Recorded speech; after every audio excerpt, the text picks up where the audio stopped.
નમસ્કાર, તમે જોઈ રહ્યા છો ભારત ટાઈમ્સ ન્યૂઝ। લોકસભા ચૂંટણીમાં ભાજપના ઉમેદવારોની બીજી યાદીને લઈને મોટા સમાચાર સામે આવ્યા છે। ગુજરાતમાંથી 11 બેઠકો ઉપર ભાજપના ઉમેદવારના નામની જાહેરાત બાકી છે, ત્યારે ભાજપની બીજી યાદીમાં મહિલા ઉમેદવારોની સંખ્યા વધુ હોઈ શકે છે। બીજી યાદીમાં 4 થી વધુ બેઠક ઉપર મહિલા ઉમેદવારને ટિકિટ મળી શકે છે। ઉલ્લેખનીય છે કે ભાજપ દ્વારા લોકસભા ચૂંટણીના ઉમેદવારની પ્રથમ યાદી જાહેર કરવામાં આવી હતી, જેમાં ગુજરાતની 15 બેઠકો ઉપર ઉમેદવારો જાહેર કરાયા હતા।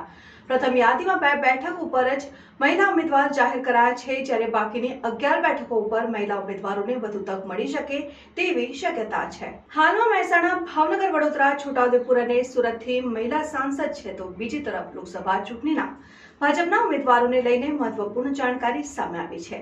ભાજપના ઉમેદવારોના નામની આજે જાહેરાત નહીં થાય। 10 માર્ચ ભાજપની પાર્લામેન્ટરી બોર્ડની બેઠક મળશે। પાર્લામેન્ટરી બોર્ડની બેઠક બાદ ભાજપની બીજી યાદી જાહેર કરવામાં આવશે। જોતા રહો ભારત ટાઈમ્સ ન્યૂઝ।